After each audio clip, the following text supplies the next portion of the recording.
started writing this book, which I told you deals with a Palestinian American. She's a stand-up comedian. It's funny. She's just a normal Palestinian American woman in New York who has a crush on her boss, and she shouldn't. And she's trying to understand her roots a little bit more. Is this a subtle form of activism? I spent my life telling stories as a journalist, and a lot of it was very fact-based, and I felt like I was not really getting anywhere. If I've been writing and editing for these other companies for so many years, and they're getting the big ad dollars, and there's big stuff that's happening behind the scenes, and I'm putting in that work, what's taking me so long to just do it for myself? Thank you for all the really beautiful words. I get goosebumps when you say it. First, I have to ask you this question, right? So you were a banker that turned a journalist, that turned an editor, and now you're an award-winning author. I mean, what would people think? What a perfect question. Thank you so much. It's so nice to be here. Honestly, I think that when we keep reinventing ourselves a little, you're learning more about yourself, you're learning more about what you want and your priorities. I think I was driven by different things at the beginning.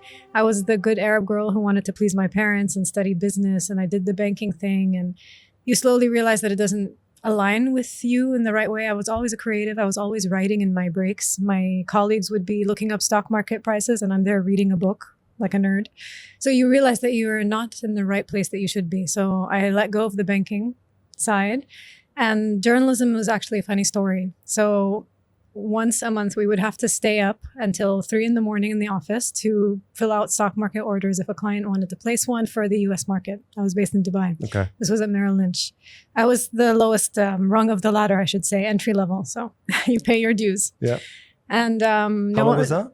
It was 2.5 years. It was my first job out of college. Okay. Yep. Not bad. I mean, you need to grind in the beginning, right? Yeah. And I think you develop that work ethic. And True. I think it's very important to know how to manage money and understand financial flows and all of that. So it gave me that good base, but I'm an artist at heart. I'm a creative. I'm sitting there doodling in a notebook. So it's not that it wasn't a great field to be in. It just wasn't right for me. So that night I was there and no calls were being placed for stock market orders. So I'm just sitting there in a quiet office and no one's around. And I picked up a magazine, and on the masthead it said, if you've got a story idea, please write to an editor. So I said, okay. Oh, wow. I have nothing else to do right now. So I wrote a story. I just submitted it. And the next morning I got invited to an interview. Hold on, for a staff writer. Yeah. Okay. So he must have read it. I was like, let's do this. I've submitted something probably a few months back, and I haven't heard anything yet. So yeah, next morning to me is just crazy. We're talking nearly 20 years ago. So keep in mind that the entire journalism industry has changed a lot. So at the time, this was a print title. I don't even know if it had a website. So we're talking about a completely different industry. They were hungry for journalists and writers. I think that today is not the same. I have to say as well, I'm not that good. So let's just make it clear, all right? I'm sure you're great. The industry has changed. I know. You're clearly a storyteller. Oh, thank you. Yeah. Okay, so you submitted that, you got the call, and then? Then I went to the interview. I told them I didn't have any professional experience as a writer, but I was always writing and I love it. And this is what I want to do. And I think that passion came through. So they hired me. I took a huge pay cut. Already my salary wasn't that great. So don't glorify, like I wasn't like a banker living this high-rise penthouse life. Again, I was very much entry-level client service associate. Right. So I became a staff writer at this local publication here in Dubai, and it was great training because I started to do the things I'd always wanted to do. I was going to press conferences, interviewing people, learning how to write copy that's interesting. The network was crazy. How to hook people right away with your writing. Oh yeah, the skill of hook and reward. Exactly. And sort of, but also how to be the one that lands that big interview. So about 4 or 5 months in, I got an interview with the central bank governor of the UAE, which no other journalist had done before. Oh, wow. Yeah. Hustler. I mean, talk about hustling, exactly. Yeah. So it's just keep at it. I've always been really goal-oriented. That's a very polite way of saying I know how to nag gently, nicely. I know how to kind of define where I want to be and then go for it. But it took me a long time to figure out where I wanted to be. But time is not a variable in your formula, right? Doesn't matter if it takes longer or... I would like things to happen quickly. I tend to be a little impatient. Yeah. When you want something, you want it now, you know. Yeah. But I've learned that sometimes it's all about when the universe is ready for it and all of that. So for example, you mentioned earlier, what will people think? It's the title of my novel that's coming out in May. It's taken me 10 years for this novel to get published. Would I have liked it to take less time? Of course. This has been a really long, winding, twisty journey. Many times I thought I was going to stop. but I didn't. And the story's coming at a perfect time because it features 3 Palestinian women as the lead characters at a time when a lot of people are hungry to understand more about Palestine, Of course. the region. So, and it's coming out in New York, so it's a very Western audience. Yeah, which is. I mean, I had a couple of American guests on this show just a few days back, and most of them were first time in Dubai, in the Middle East. So we exchanged those sort of back and forth cultural sort of understanding or misunderstanding, I might say. I was surprised by how shocked they were from the facts. Imagine that, the facts. They did not even know it. And when I showed it to them, as in facts, not just, don't take my word for it, let's look at the facts, they would say, we kind of heard this, but usually we just throw it out as propaganda. This is how the West has been clearly, the ideology is so imprinted in them that they see the fact, but then they don't even have the critical mind to go into it and just investigate it. You know what? For argument's sake, they don't do that. It's a great point. And I think you repeated that word fact. And I think fact is about where you're getting the information from. And that can come from many different sources. It can come from a lifetime of hearing a certain viewpoint, all of that. But what I found with this, I mean, this is a heartwarming, funny work of fiction. It's not even trying to go for the fact. It's going for the emotion, for the feeling a little bit more of just seeing the commonalities between our cultures. She's just a normal Palestinian American woman in New York who has a crush on her boss and she shouldn't. And she's trying to understand her roots a little bit more. Is this a subtle form of activism? I don't know. I think it's just about being human. I spent my life telling stories as a journalist, and a lot of it was very fact-based, and I felt like I was not really getting anywhere. The people who want to think a certain way will, and the people who are open to maybe a different viewpoint, you can throw that seed, but then it's up to them to take it further and learn on their own time and all of that. But look at, for example, Richard Pryor, the comedian who's African-American in the US, Eddie Murphy. All of these pop culture references helped change the way that people think about a certain race or culture. And this is the angle that I'm trying to go for. It sounds very naive maybe and lofty, Absolutely but not. we're all human. It's about love and peace. And listen, this is my field of research, right? Communication is about either the facts, the thinking, or the feelings. And we do probably 30,000 decisions a day, as per most of the research around this topic, you know, when it comes to behavior. And only 95% of it is based on emotions. Imagine that, right? Wow, I didn't know that. That's a fact. There are many research papers that say, like when you wake up in the morning, you don't calculate and rationalize every single decision.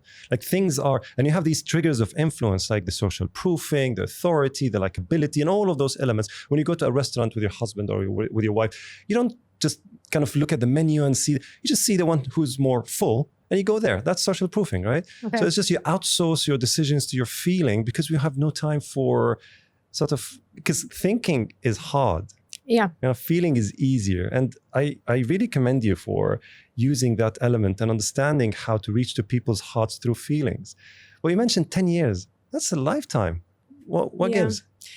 I think I wasn't confident enough yet. Confidence is a skill that I had to learn with the arts. I was always kind of feeling as if... Effect?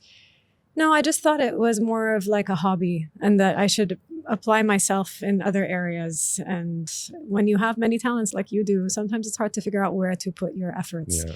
I always wanted to do this, but what are the chances of success when you're writing a novel? It's so hard to get an agent. It's harder to get a publisher. It's harder still to get any significant advance. This isn't an area where the success that I wanted, the financial freedom, the maybe prestige that comes with working for certain brands, all the things that we're taught when we're younger, I think I had a lot of unconditioning to do is one. The second thing is I needed to be ready to tell this story. So I had written another manuscript and I tried to get that out there and it was getting rejected multiple times.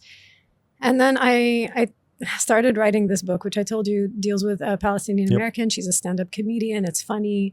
And in the back of my mind, I thought, is anyone going to really care about a story about an Arab woman in New York? Can this hit? Is this something that has any mass appeal or am I wasting my time? And I think the turning point happened during the pandemic. So I had just finished nearly 6 years at Google. I was working as an editor-in-chief. I was so burned out. I had 2 children under the age of 5 that I was homeschooling, my husband and I taking turns doing those stupid Zoom calls where they can't focus, and we're both trying to also do our work meetings. And because it was a pandemic, I just felt like I was working around the clock. It kind of blurred the boundaries between work and home. And something in me was like, no. So I quit, and I didn't have a plan B. So I started writing.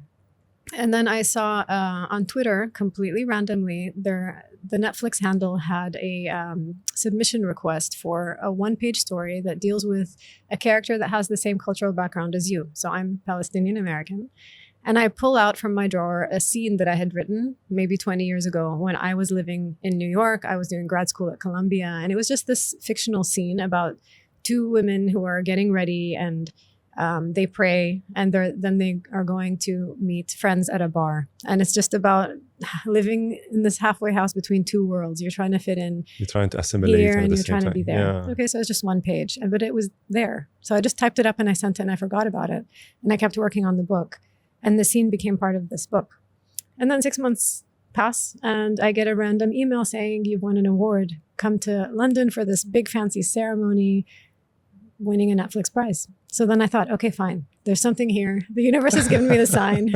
Keep going. It's not validation, but it's sort of kind of building and boosting the confidence and the sort of motivation to keep going, isn't it? Yeah, exactly. Because then I realized if I've been writing and editing for these other companies for so many years, and they're getting the big ad dollars, and there's big stuff that's happening behind the scenes, and I'm putting in that work, what's taking me so long to just do it for myself? What's that step? Why aren't I getting there? And I think that's where this came in of, okay, that Netflix award. Okay, Sarah, it's time to just invest in yourself now. Invest your time in yourself. What was that moment? What was that inflection moment? Do you remember it? I think winning that award, and in the middle of the pandemic, and putting on that dress and being there, and it just felt like taking that first step into an exciting world that I'd always fantasized about, but then you're there and it's even more wonderful.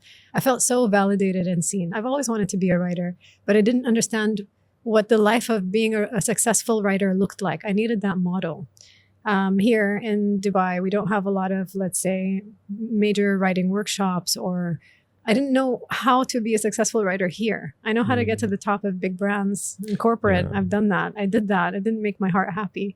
So how do I do this? And then I realized that I was limiting myself a little bit. Let's go global, So this Netflix award took place in London. So I made it there. And then there's a lot of serendipity that happened. You know that phrase, luck favors the prepared? Yes. So I'm sitting there with my little Netflix award, and I have these 2 manuscripts that are ready. And then I attended a press conference held by the Emirates Literature Foundation, and they were doing a call for writers who want to make it on the global stage. Anyone who has a complete manuscript, please apply. And I was like, it's like God is listening. This is my time. Okay, let's do this. So I applied, and I won a spot in the fellowship. And that was a big moment for me of like, okay, just keep going on this path. I love the word, the phrase, luck favors the prepared. Mm-hmm. So practically speaking, luck has nothing to do with it. Now it does, of course, but if that moment came and you were not prepared for all these years, then it's as good as nothing, isn't it? Absolutely. I mean, you have to put in the work. So I'm a big believer in meditation. I meditate every single day. I believe in manifesting and all of that. But you can't just do that. You have to do the hard work so that when these moments come to you, you're there, you're ready. So when this fellowship announcement came through, I had 2 manuscripts that were done and had been edited several times. Like I was prime candidate. If I had just sat there and just dreamt of being a writer, but not actually written. Or wrote half-heartedly, then. Yeah. In this moment, this incredible opportunity would have passed me by. But I was there. I was ready to meet luck. Okay, so listen, all of the story is just amazing. What do you tell people who are now at the crossroads? Because I know I've met a lot of my friends. Now, whether it's writing, whether it's entrepreneurship, whether it's just going into that venture that you've been kind of dreaming about since you were little. What do you tell them? Because like 90% of the people that I know are, okay, I'm going to do it tomorrow. But then, and this is the caveat, right? The problem is, and I talk about myself now, we're not living in our own country. It's not like if we fail, we're not fearing failure in the traditional sense. We're feeling failure as in we can't pay our bills, we can't pay our rent, we can't pay our health insurance, we can't pay our schooling. Guess what? We can't stay in the country and we'll have to leave. So the stakes are infinitely higher than, oh well, I'm going to move back to my mom's basement, right? So how did you grapple with that? It's true. And I think it's such a good question. I think Dubai is a very highly competitive space. So there's that. And then there's personalities. I'm a very competitive person. I was always, the super nerd achiever at school. And then that translated into Berkeley. I graduated 3 years early with honors, came here, well done. Worked, got Merrill Lynch. And then I worked for the New York Times for 6 years as a journalist. That's where I met my husband. Then went to Columbia, again, honors. Like I'm ready to operate in this space. So I think you also have to know yourself. If you're a person who shies away from a competitive environment or feels threatened by it, then maybe it isn't for you. I love it. I thrive on it. I want more. So part of it is knowing yourself. So my first answer is to go inwards and to understand yourself a little bit more. Introspection, right? Introspection. That said, there are a lot of amazing job opportunities here. I don't know anywhere else in the Middle East, and I would even venture to say Europe, where I grew up in Greece, Europe, where you have similar opportunities. Like this feels like, when they used to say the American dream? Yes. I really believe in the Dubai dream. Yes. This is still small enough that if you're good at what you do, you can really shine. Yes. Why am I so amazing? Oh, because I was prepared and the luck came and I took advantage of all these exciting opportunities because they are here. If I was in London or New York, would I have had this amazing resume in the same way? Maybe, because I'm an achieving nerdy hustler or whatever. But here, I was really able to be like this rocket. It's an opportunity, an opportunity-based environment, and it favors the hardworking. It favors the the high achieving. It's a meritocracy, I think, in a way that you don't see in other places. I love that. I thrive on it. Especially that we're not from this part of the world. I mean, technically speaking, in other parts of the world, it's a meritocracy. But then, if you're not a naturalized citizen, probably you won't be given the same opportunity as opposed to Dubai. Let's say Dubai gives you that. It gives you, starting with golden visas. So you see, stay here for 10 years, no strings attached, do whatever you want to do, And I've never seen anything like this anywhere in the world. And that's a fact. Exactly. And I speak from a place of privilege where I have an American passport. I could stay and live in the US. My parents still live in Greece. I could technically live in Europe and work, but I actively choose to be here because I think there's no other city in the world like it. There are incredible work opportunities, yes, and we went over that, but it's things that are secondary but not less important, like safety. As a woman, I feel incredibly empowered here. I'm scared to walk in the streets in parts of London and New York. 100%, yeah. The school system here is incredible. My children are doing so well, whereas again, in the US, you might be afraid of school shootings and these very, very difficult, scary things that we don't even have. It's not on our radar.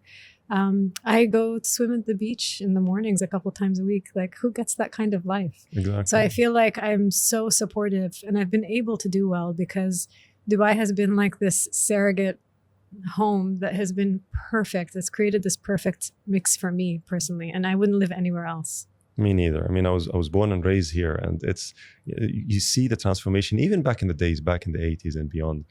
It's always, you can see the trajectory. You can see not just the hospitality and the welcoming nature of the city, but also the aspirations and the way they just look for what's next. I had a guest from the States the other day, and the last time he came here was 10 years ago, and he's from New York. And he said, I came back and it's even more energetic, more motivating. I couldn't believe it. And he was also part of the 1 billion summit.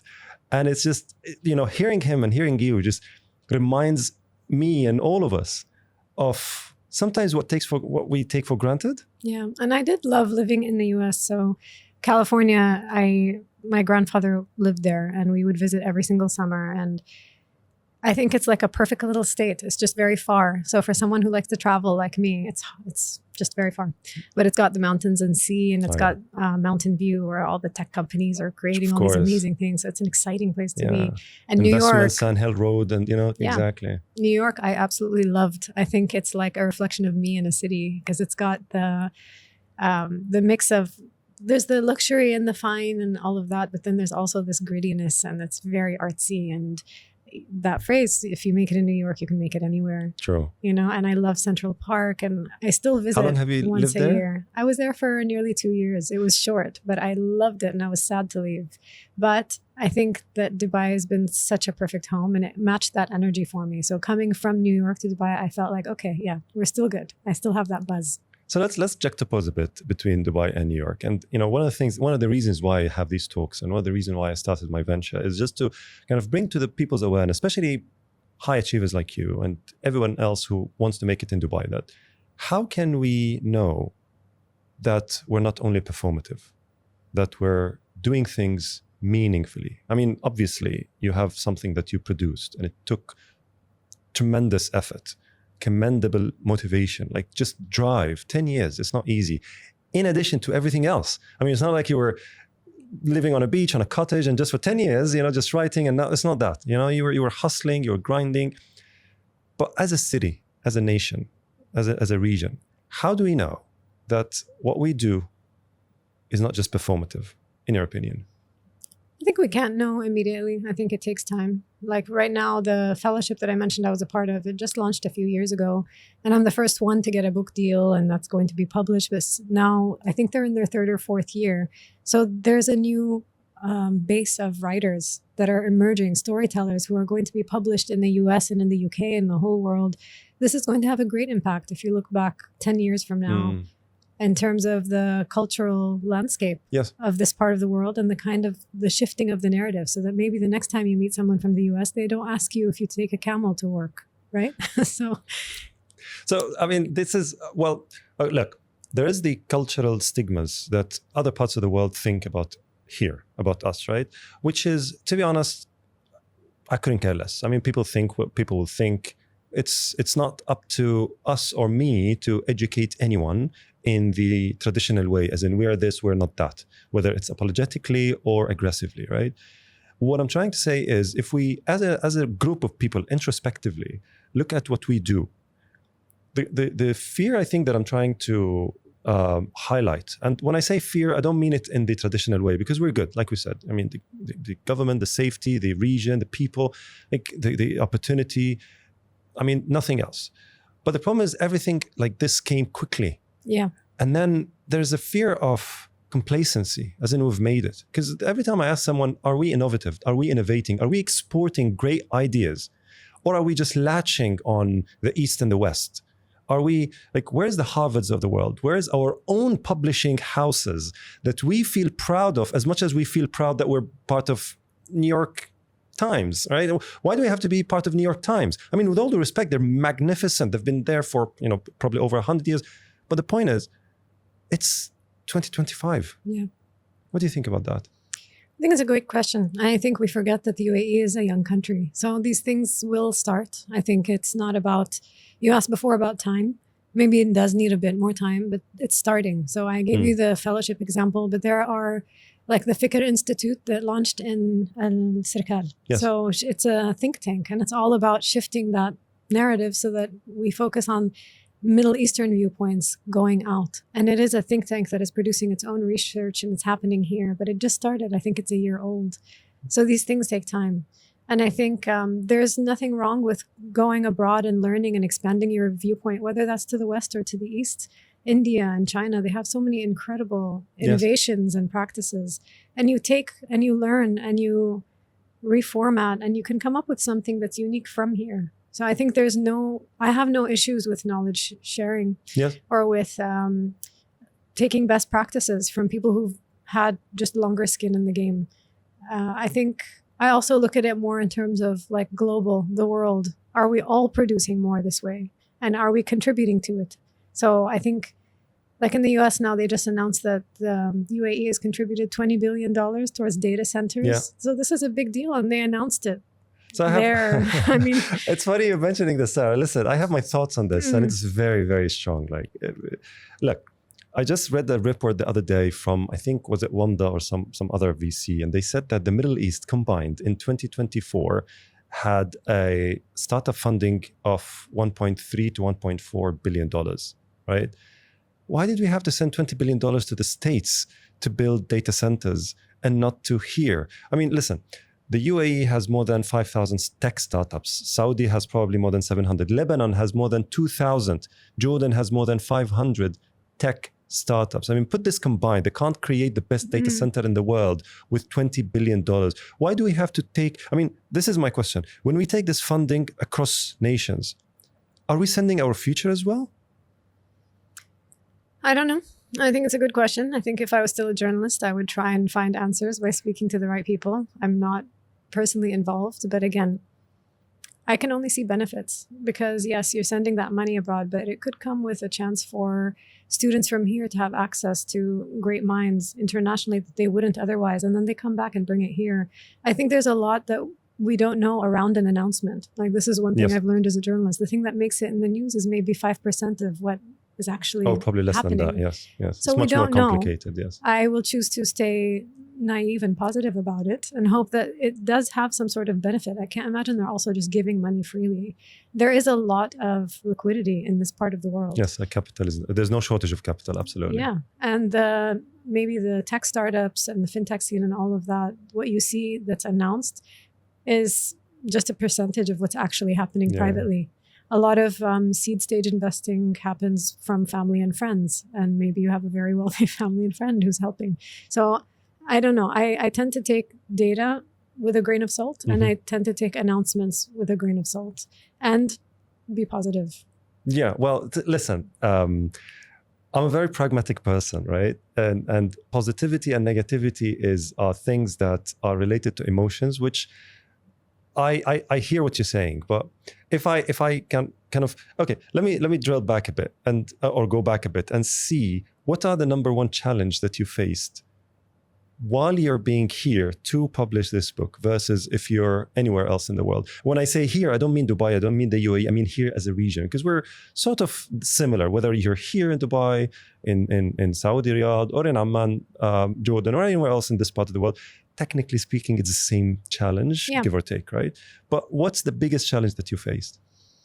I'd say two. One of them was that I didn't have access to the right mentors at the beginning. So again, I started writing this 10 years ago, so I was 30. I didn't have access to the same writing workshops or people to learn from that I was craving in the right way that I may have found abroad. So it felt very lonely. I'm just sitting there writing, and then you're thinking, is this good? I have no idea. And what I've learned is that the best writing comes out of collaboration. Yes. You need that feedback. You need that testing. It's like, if I can give a much more condensed analogy, it's like a stand-up comedian getting up on stage and you're trying to figure out from the audience laughter, what's hitting? You need to figure that out because there's the message that you're putting out, and then there's how it lands with the audience, and you need to meet in the middle to have your truth and to have their connection. And adjust as you go. Exactly. Yeah. But with a novel, a 250-page book, who's going to help me with this and make sure that it's the best that it can be? So when I was starting out, I felt like the resources weren't there. Now, today, there are many, and the online world as well. So you can take writing workshops and have a mentor and feedback assessment and all that online from anywhere. But there's also grassroots happening here with the fellowship, with the incredible Emirates Literature Foundation, all of that. People like me who've made a measure of success in this field that's been so opaque and felt very out of reach. Yes. Now I get messages all the time. How can I start? Where do you, just a million questions around how to put out a book and organize your thoughts and get published and get an agent. So there are more role models now. So that's one. And I'd say the second one was because all of the books that I grew up reading and all of the movies and TV shows that we watched, they felt very one note. It's always just white people for a very long time.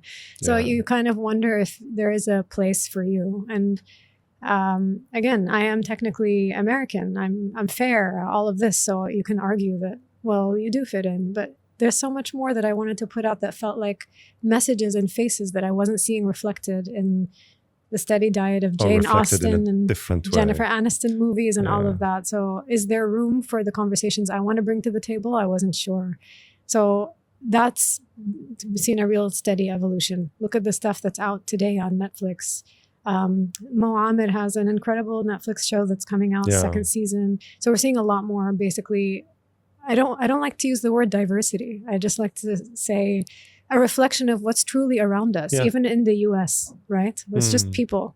with people problems and stories. So I think now that platforms have evolved and now publishers are more open to varied voices and all of that. So I think there's been a shift that worked in my favor. I think you're just could be the catalyst for exactly what you mentioned. I mean, almost about 8 years or 9 years ago, when I was doing my doctoral studies at the University of Manchester, I was having this philosophy epistemology class, and the professor was teaching us about all of those sort of, Aristotle, Socrates, and yada, yada, and Nietzsche and Carl Jung. And by the end of the class, I went out with him and we were walking in Oxford Road in Manchester. And we went and sat near a cafe. It was 5 p.m. And I asked him, I said, listen, philosophy is about the search for truth, right? This is what you taught us. It's about knowledge, and knowledge is justified true belief. So it's about truth. He said, yeah. I said, okay. Then it doesn't matter. The methodology, the sources is irrelevant if anything, you take anything that would teach you or lead you to the truth, right? He said, yeah. I said, okay, this is our third class. I've never heard you talk about anyone except Western philosophers. Where's the Eastern philosophers? Where's the Indian philosophers? Where's the Islamic philosophers? Exactly. Where's the African philosophers? I mean, the world is filled with minds. And, I was lucky enough to have read a little bit about those sort of different cultures and histories from sometimes more than 5,000 years ago. And he looked at me in a way that I would never forget. He looked at me as like, Osama, I'll tell you something. No, and he was Greek, by the way. He was from Greece. So he looked at me in a way that I would never forget ever. And he looked at me and said, Osama, I'll tell you something no one else will tell you. He said, we don't like to feel that someone else is better than us. And that shocked me, because at that time I was so naive. I didn't know any better. I didn't know that thought exists. Mm-hmm. You know what I mean? Like when we grow, I mean, I remember when I was young, my parents always taught us that there's no one is better than other. Like it doesn't matter. I've never seen skin color. I've never seen, status, social status, none of that. I mean, this is how we grew up anyway in this part of the world. But when he said it, it just opened my mind, and I had to go and read. And then I was shocked by the amount of bias that exists in the visible world, which is controlled by exactly what you just mentioned. And that I think that is the seed. And I'm now talking and saying it out loud. That's the seed for everything that happened to me afterwards. Mm-hmm. And that's why I get frustrated. Not frustrated. Frustrated is probably a strong word and strong feeling. It's not that. But sort of puzzled. I grapple with the 20 billion that crosses oceans. The people who, the moment they open their mouth, I'm from Harvard, and I'm like, yeah, okay, good. I mean, we're all highly educated, strip away the title, the certificate, the company names, the brands. Who are you as a person, right? Mm-hmm. It's not, oh, I'm an X this or I'm an X that. I don't mind it. I mean, we could know about it as we speak. But the moment you open your mouth in a meeting, it's like, okay, Harvard, MIT. It's like, but it's not you. You know what I mean? Like, exactly. So what we need to do is create things here by us. Yes, like this. And that's why it's taken so long, you see. That's why I was mentioning the confidence. It's hard. It's harder. Like now we say it and yeah, it sounds simple, but it took me a very long time to get there. And I think for me, growing up as somebody who lived in many parts of the world when I was young. So I was born in Kuwait and my family had to leave during the Gulf War. Oh, wow. We spent time with my grandparents who lived in California and then moved to Tunisia for my dad's work and then moved to Greece. So I'm multinational. Multinational, but also this very clear thing of we're all human and, everybody eats and everybody has relationships and, which I think wasn't hard and amazing at the same time because I can get along with anybody. And I think for someone who's maybe grown up in one place, it's an even harder message to get to. And this is why I believe that we need stories from different parts of the world, because what I got to see at a young age, I didn't see reflected in my schooling and university years and work and. So I went back to that young Sarah, the stuff that she saw was really, really cool. And we never see it out. Where is the Tunisian character in a book? Where is the Greek modern character in a movie that's not from like mythology? Yes, yes. These are the stories I want to tell now. And it's been the antagonist. Yeah, really. It's a great privilege. And I think I wish that we could all travel more and meet people from different cultures. And I think it would build a lot of that empathy that's missing. And these are the stories that I hope to put out. Yeah, I mean, I resonate exactly with what you're saying. I mean, one of the things that also, since we're talking about books and authors, one of the things that sometimes also makes me wonder is that when I mention fantastic historical Arabic books like Al-Muqaddimah by Ibn Khaldun, right? 9 out of 10 people from the West know about it more than us. You see what I'm trying to say? Like we say that we're young. We say, I mean, again, it's not about negativity. It's about pragmatism. Like the other day, I was sitting with some individual who is probably known. He didn't know about Al-Muqaddimah as a book, right? Now, that's not his fault. Again, it's a system's fault. It's about everything. Like, I'll tell you what, I'll even be the first to say that it's not just, I'm not sitting on a high tower saying, hey, we should do this. No. I'm the first to be kind of prey to the system. When I was young, like everyone else, Muhammad is Mo, Osama is Sam, right? So when I was 18, 19, I had lots of friends and they used to call me Sam, and, I had long hair and I had to kind of, the pop culture and we're prey to these things. And the reason why we're prey, and if I go back and remember how I was, it's because of the void, the vacuum that our culture is leaving. And obviously it has to be filled with something else, with Netflix, movies from the West, from the East, from, pop, K-pop, you're filling that void with a beautiful message, a Palestinian girl. Like you have, there's so much pride there. Really, yes. You know what I mean? Like I get goosebumps when you say it. There's so pride. I mean, I have to say it, and I have to kind of internalize it. I mean, while I was researching your profile, I got so proud, and I was actually eager to sit with you, because this is what we need to do en masse. Yes. Right? Listen, the McKinsey, all of those big companies, Dell, those are names of people, you know that? Those are people, human beings, individuals that actually were the first to do something really big. And they said, you know what? All of those publishing houses, those are family names. Yes, they are. Where are ours? Why do we import? Why do we franchise? Why don't we just create like you did? That's the kind of urge that I'm trying to bring to everyone else. We have everything we can here to create. I'm not talking about creating a microchip or a rocket ship. Fine, we can globalize and use resources from East and West and everywhere else. But when it comes to education, when it comes to culture, when it comes to knowledge, why can't we spend 10 years in a room to see what would people think? Well, first of all, thank you for all the really beautiful words, because it has taken me so long, and sometimes I forget to even celebrate it because I'm so focused on the next moment. So thank you. That made me feel really nice. To answer your question in a small way, I think it starts young. So we have to make sure our children are reading, that they're reading Arabic authors as well, that the school systems are on board. For example, even with myself, yes, I make my kids read every night, not make them. They actually enjoy it now. They think, when I tell them lights out, they say, 5 more minutes, I just want to finish this chapter. So I've instilled this in them by design. They're 9 and 6, Adam and Sireen.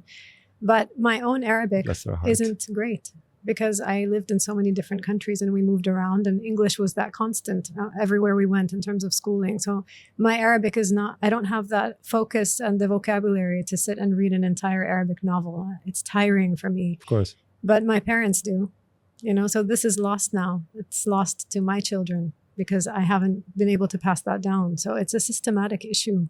We need to start young with the importance of our stories, our faces, our voices, our names. Because what I saw when I was writing for the New York Times, was that the Middle East section was all politics and oil and war. And then there's Sarah with her little art story and culture. I was the art and culture and travel reporter, and I was trying to just show a different perspective. And it's not easy. It's very, of course, very when you're hard. a drop in the ocean, what can you do? Exactly. But if many of us are drops, then we can form a Absolutely. river that feeds into it, and it does start to make a difference. And that's why the fellowship that I mentioned is so important. Absolutely. So it's not just me. There's 10 fellows every year. So now 4th year, that's 40 people who have full manuscripts eager to get published. And maybe if enough of us do, then there is a case for a publishing house from here Yeah. that will do very well. So the Emirates Literature Foundation has their own publishing arm. It's called Elf Publishing. Yeah. And I've granted the Middle East rights for my book to Elf Publishing. So if this becomes a hit, then this is a great publishing house that other people will want to be able to distribute to. And the Arabic rights have gone to Jarir.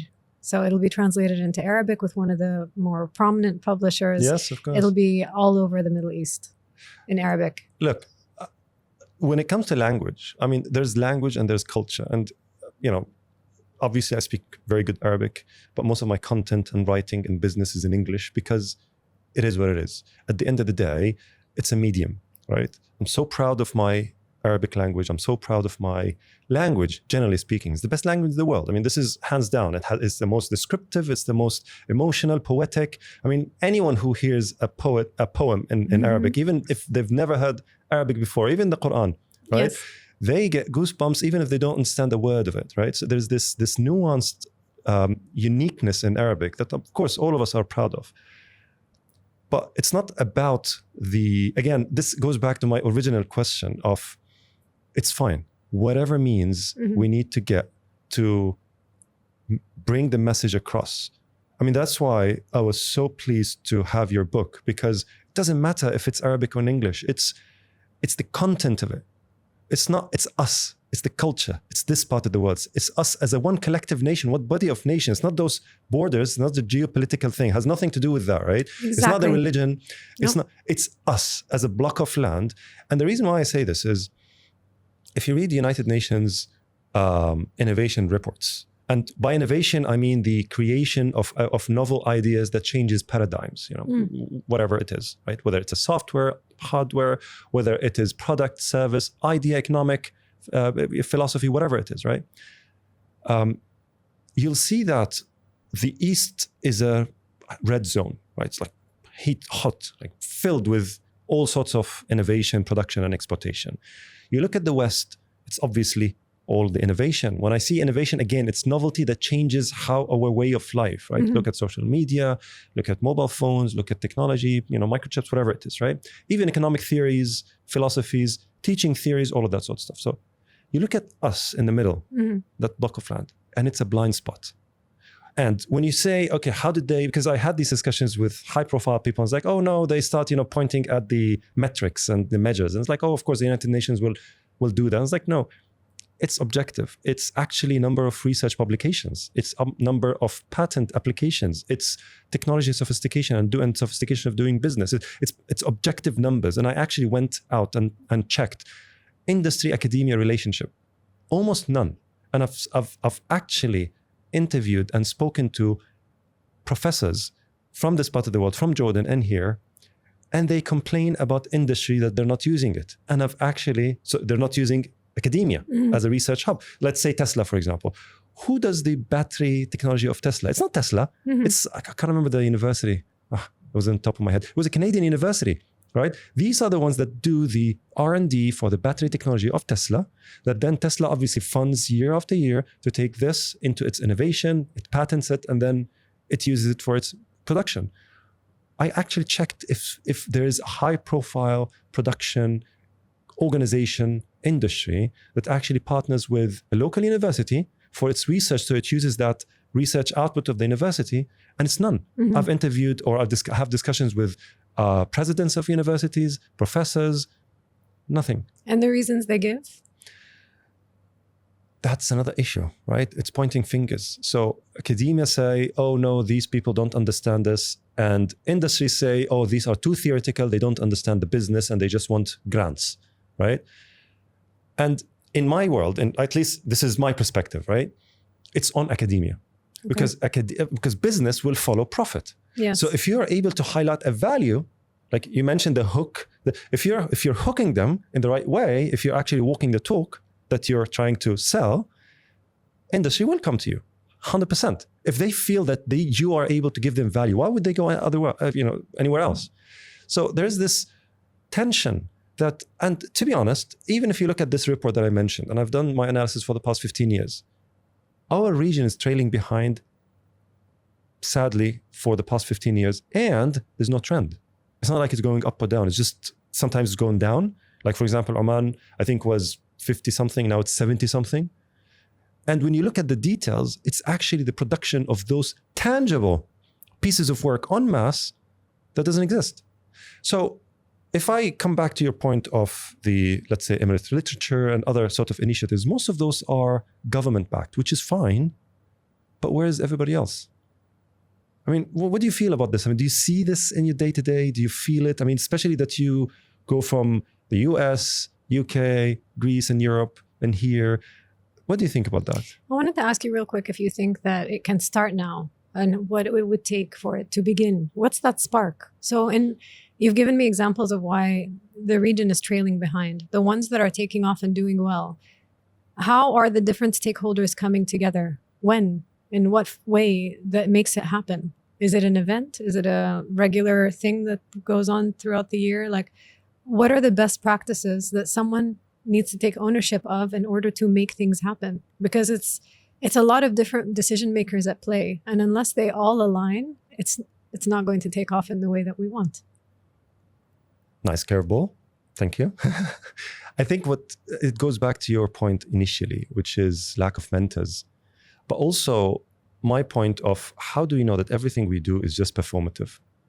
We love 1 billion summit. Look at the cohort of people that they've invited. A handful are from this region. The rest is from where? California, New York, Texas. I mean, I've done the math. This is how I reached out to you. This is how I came to know about you, right? So it's that firework that they are happy with, not the actual repercussions or the meaning. So I think there's a meaning crisis that is about to happen in this part of the world, I think. And this is my perspective. You're saying. Yeah. But I think that the firework and the performative elements can be a catalyst. So I've lived here for 20 years and I've had this great career for 20 years, but you found me. Why? Because of the 1 billion summit that was an American import, right? Yep. So I don't think it's a bad thing. I love the performative element. Bring it on. So I love what you said. From the West. See, you mentioned negative and you mentioned bad. I never said it's bad. No, not that it's bad, but you want more from here to come up, right? Look, it's not about here versus there. Yeah, I agree. Exactly. It's not about us versus them. There's no us and them. And I love your worldview. You know, we're one as humans. Language is irrelevant, right? You speak the language you want. I sit with a lot of CEOs and entrepreneurs and founders. This is what I do, right? And when they think about a problem, the first thing they think about, let's check McKinsey. Let's check, or if they want some, academic paper or they want to submit a paper, let's check Harvard or Stanford or MIT. I'm like, okay, I'm intrigued. What was it that made you think almost instinctively, almost as a knee-jerk, of that and not anything else here? You know what I mean? Like, why do I have to think of J.K. Rowling and not Sarah? Mm-hmm. You know what I mean? Like, there's an element to that. And I know why. It's because of obviously the noise. I mean, it's much more proliferated. It's out there. So to answer your question, what do we do? That's what I'm trying to figure out. Mm-hmm. Shout from rooftops. Sing it. Meet people. Record. Bring it out to the public. See, look, you don't know what you don't know. Do you agree? Yeah. And the Dunning-Kruger. I don't know. Exactly. You wouldn't know. I mean, the thing is, have you heard of the Dunning-Kruger effect? No. So the Dunning-Kruger effect is ignorant people are so ignorant to realize their own ignorance. Okay.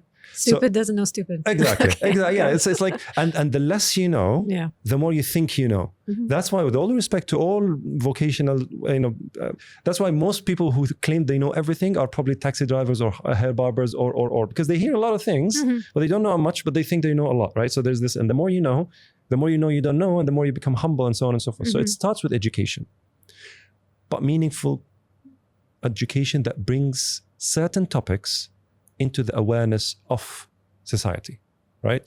To have difficult discussions, to actually stop sugarcoating, where we have a cultural trait, which is fear of failure and saving face. شو رح يقولوا الناس, right? Exactly. I know. And that's it's cheaper than therapy. I wrote a whole book about the exactly. topic. See why I was excited to see you, because it's that. I mean, what would people think? is, I'll tell you, I said it multiple times. Anyone who followed me for any period of time knows that I have strong feelings about the inshallah culture. Yeah. You know, inshallah means in God willing, Yeah. but it truly means no. Why does it say no? Because we hate confrontation. Mm-hmm. We hate to look someone else in the eye and say no, to say you're wrong, you know? But how can we have critical thinking and meaningful, I would say, research or even positive friction if we're not able to say no in the most pragmatic, objective way, because we don't want to hurt someone else's feeling, right? So there's much more nuanced elements to that. But I think, I mean, a long-winded answer to your question, what do we do, is have those discussions. Yes. And I was going to say that people look towards, you know, you mentioned McKinsey and Harvard and all that because they have a track record. So what we're trying to build is a track record. So now when we look at Dubai, we can say biggest book deal to come out of the region was Sara Hamdan. There's a track record there. So we're paving a way for things to make it on a global stage. This is where I also think things like the 1 billion summit, the global stage came here. Yes. So this makes, you know, I hate to use this phrase, but Dubai on the map, but it's true. It's a signal to the world of being a serious player, I think.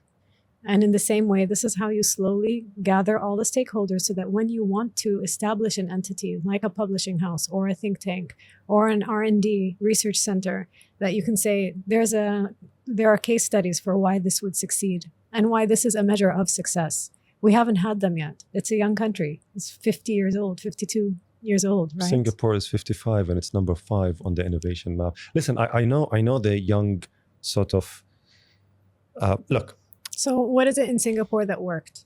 What led to that? That's what I'm saying. Do they have courses in school about innovation and culture from a young age? There was culture. Can we apply that? How do we get the teachers on board? How do we create a, I don't know, government entity or something that has all of the stakeholders, academia, government, private sectors working together? So this is above my pay grade.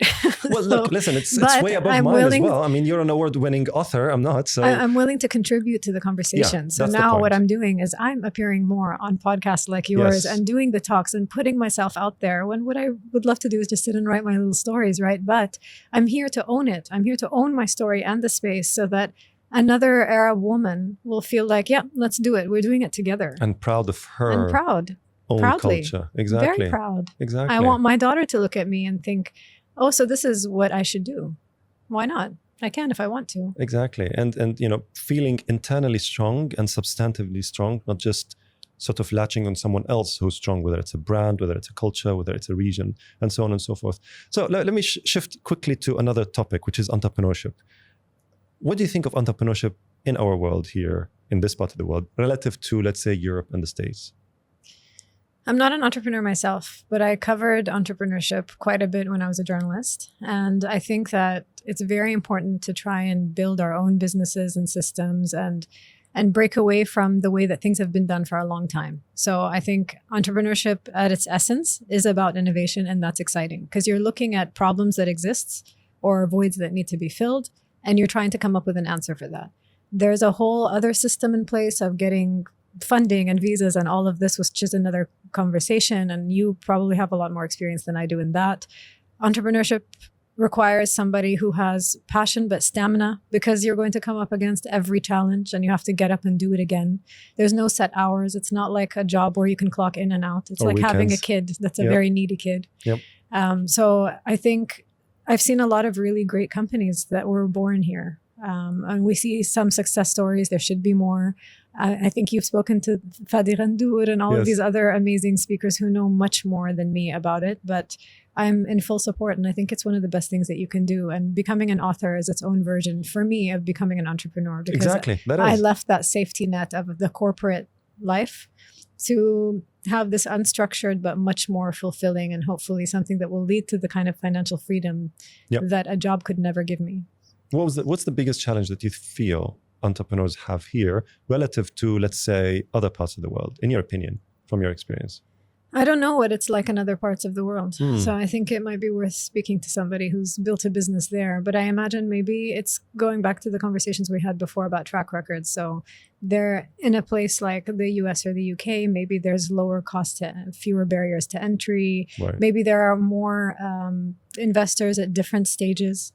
So it's very common here to first get your funding from family and friends, like we were saying. Yeah. And then there aren't that many players in the seed stage and before you get to the very big stage.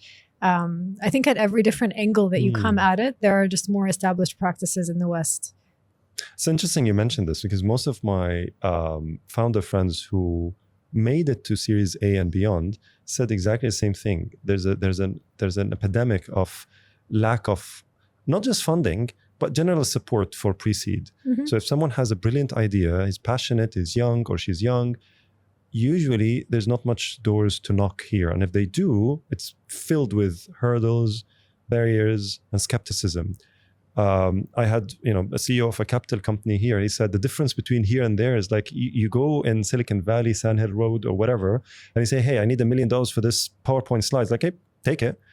And then they lose it. They go back and say, hey, I need another. It's like, fine, take it. Here, it's slightly unconventional to ask A, for money, but also B, to give money as a just that. I mean, it's not even a loan. It's nothing. I mean, yes, it's equity and all that sort of stuff, but it's not. And that goes back also to the culture of fear of failure, would you say?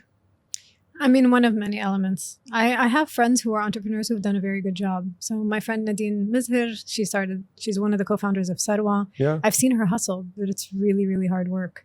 And I watched from the pre-seed stage into where they are now, where they're actually a pretty established player in fintech.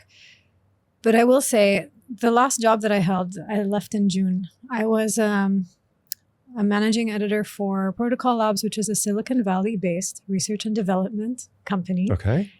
And we invested in companies that focused on the next iteration of the internet. So all of those fun buzzwords like AI, machine learning, all of that good stuff. Web3 and so on. And I watched the movement of money and how it flowed into these companies. And it is very much a network. So they have clear demo days and pitching days, and the investors are already lined up, and the cohorts of people to come into to pitch for these things. So it's a lot more structured. But again, this isn't my space. I've always seen it as an outsider. Somebody, but that's a fresh perspective, isn't it? Maybe writing about it. I think to take that step to become an entrepreneur means that you feel like you have a solid business idea. Maybe you already have some measure of a track record. So you're making some money. And then you get to that stage where you need capital in order to grow the people, product lines, whatever it is. And this is the part where it can really break, because you need to be able to communicate well what it is, the problem that you're solving, and how well you're solving it. I don't know. How do you feel? I think, the skill that you possess, which is the storytelling, the writing, the ability to hook people and convince them, in my opinion, is not as strong here as anywhere else in the world. And I feel exactly the same feeling that I feel about academia and industry, that it's incumbent on academia to highlight the value to industry so they can partner together. It's also incumbent on those founders to learn the skill of writing, to learn the skill of storytelling as an additional, probably more important skill than the actual entrepreneurship, the creation of whatever value that you're creating. Because if you're not able to tell it in the most convincing way, why would you expect the investor to give you that money? And I see founders here, they lack this skill. Yeah, exactly that. And you'll have brilliant engineers who have created a unique product, but they don't know how to tell the average layperson how to use it or why it benefits them. So this is going to just be dead in the water before it starts. Exactly. And the other element is mentorship. You mentioned it. We have a lack of mentorship here, don't we? I've seen a lot of efforts, like personal efforts made. There's the Dubai Angel Investors Group. I think when you're immersed in that scene, then you slowly start to find the people. I don't know if it's a matter of it being a small group. Maybe we need more, but this is a relatively small market. You can't imagine, what's the population of the UAE? It's about 10 million. Probably. And what percent do you think are trying to start businesses? Well, it's very small. Exactly. Very small, and compare this to a place like Singapore or the US, bigger population size and bigger number of entrepreneurs. So you do need better structures and more. So I don't have an answer, but what I can say is it doesn't hurt to try. Yeah. So what stops you? If you look at this and you think, it's just going to be too much work, you'll never make it. Like when I started writing this book, there were a million reasons to stop every day. But why did I keep going? Because I can't help but write. There's some strange delusion calling in me. I need to get my thoughts out by writing them. This is Sara. And a book happened. I can't help it. I have to do it. So I do it. So I feel like as an entrepreneur, you have to feel like this product that I'm building, the service that I'm offering is so essential. I have no other option but to do it.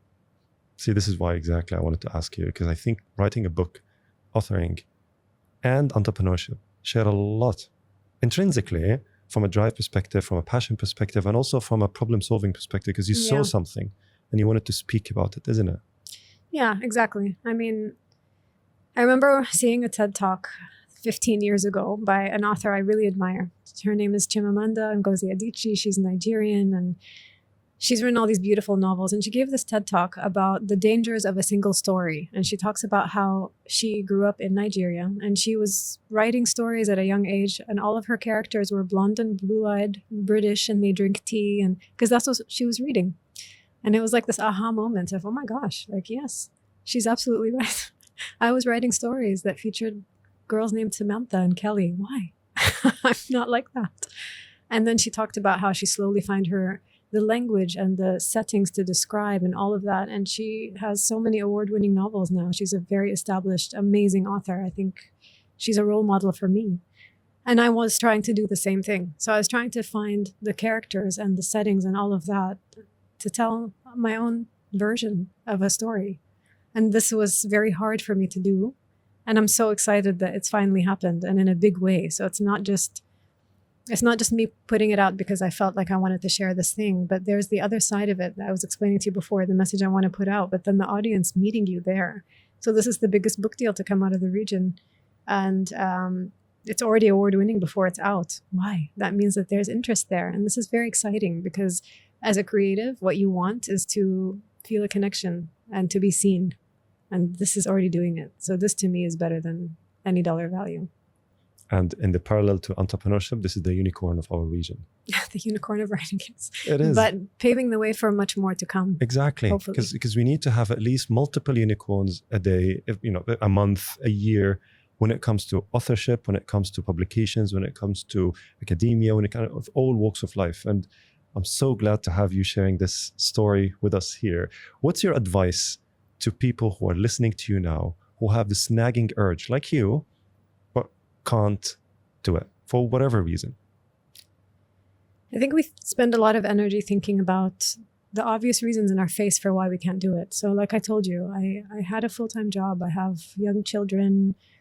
It's very easy for me to say, I really don't have time for this. I don't. I was always time poor.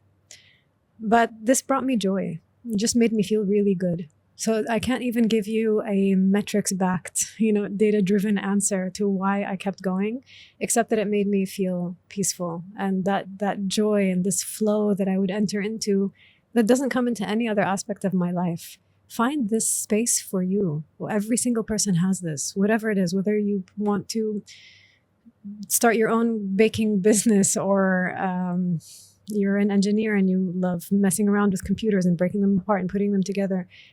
Where is that special place where you lose track of time? And for me, it's this. So I have a calendar that's blocked with all of these different things I need to do. But when I write, I completely lose track of time. I'm not in this world. I'm in an imaginary world with my characters and their problems and the place and all of that. And it's such a privilege. It's a really beautiful feeling. Find that, and I can't imagine that you will be let down.